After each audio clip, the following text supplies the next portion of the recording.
Israeli सेना ने अपने हवाई हमलों में हिजबुल्ला के कई बड़े कमांडरों को ढेर कर दिया है।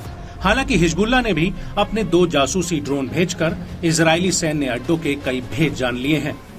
लेकिन हिजबुल्ला के आगे इजरायली सेना हर तरीके से एडवांस है, चाहे उसके हथियार हों या फिर एयर सर्विलांस सिस्टम। इन सभी में आईडीएफ हिजबुल्ला से 2 कदम आगे है। और दक्षिणी लेबनान में आईडीएफ के जासूसी ड्रोन हर पल हिजबुल्ला के लड़ाकों और उसके कमांडरों का पीछा कर रहे हैं, जिनसे बचने के लिए अब हिजबुल्ला ने एक बहुत पुराना तरीका खोज निकाला है, जिससे वो अपने कमांडरों को इजरायली हमलों से बचा सके। और आईडीएफ लेबनान में घुसकर बड़े बड़े हमले कर रही है और इन हमलों में उसकी इलेक्ट्रॉनिक सर्विलेंस टेक्नोलॉजी सबसे ज्यादा अहम है। आईडीएफ का कहना है कि उसके पास सिक्योरिटी कैमरा और रिमोट सेंसिंग सिस्टम है, जिन्हें उन जगहों पर तैनात किया गया है जहां पर हिजबुल्ला ऑपरेट कर रहा है। और आईडीएफ लगातार लेबनान बॉर्डर पर अपने सर्विलांस ड्रोन्स को भेज रही है, जिससे वो हिजबुल्ला की गतिविधियों पर नजर रख सके।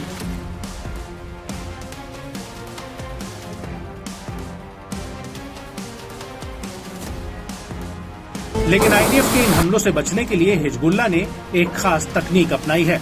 वो ये है कि हिजबुल्ला ने जंग के मैदान में मोबाइल फोन्स पर बैन लगा दिया है, क्योंकि इनकी जीपीएस लोकेशन से ट्रैकिंग की जा सकती है।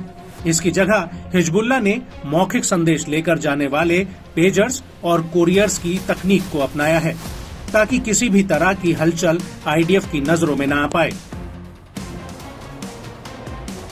और यही वजह है कि हिजबुल्ला अब private fix line telecommunication network का इस्तेमाल कर रहा है और ये सारा सिस्टम साल 2000 से पहले का है। बड़ी बात यह है कि ये खुलासा हिजबुल्ला से जुड़े सूत्रों ने किया है। इसके अलावा हिजबुल्ला हथियारों और मीटिंग्स से जुड़ी बातों में कोड वर्ड्स का इस्तेमाल कर रहा है, जिसको लेकर हिजबुल्ला से जुड़े कासिम कासिर का कहना है कि हम एक ऐसी लड़ाई का सामना कर रहे हैं जिसमें सूचना और प्रौद्योगिकी आवश्यक अंग है। लेकिन जब आप कुछ तकनीकी प्रगति का सामना करते हैं तो आपको पुराने तरीकों पर वापस जाने की जरूरत होती है, जो भी तरीका आपको तकनीक को दरकिरार करने की अनुमति देता है।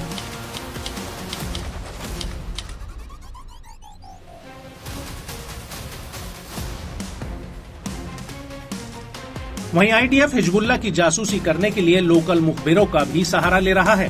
इसके अलावा इजरायली सेना लोगों से खुफिया जानकारी निकलवाने के लिए अरबी भाषा में ही फोन कर रही है। और 22 नवंबर 2023 को एक ऐसी ही घटना हुई थी, जब दक्षिणी लेबनान में एक महिला को एक फोन आया और बात करने वाला फर्राटेदार अरबी बोल रहा था।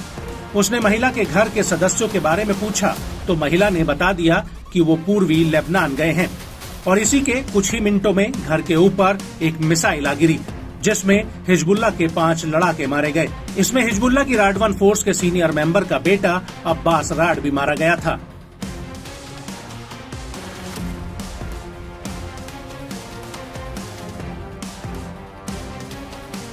इसके अलावा बॉर्डर इलाकों में कैमरा लगाकर आईडीएफ हिजबुल्ला की निगरानी कर रही है और इन वीडियो फुटेज की मदद से आईडीएफ हिजबुल्ला के लड़ाकों पर सीधे हवाई हमले कर रही है। और इसी वजह से 28 दिसंबर 2023 को हिजबुल्ला ने दक्षिणी लेबनान में लोगों से कहा था कि वो इंटरनेट से जुड़े अपने सिक्योरिटी कैमरों को तुरंत हटा दें। और इसके बाद फरवरी में हिजबुल्ला ने जंग के मैदान और आसपास के इलाकों में मोबाइल फोन पर बैन लगा दिया था।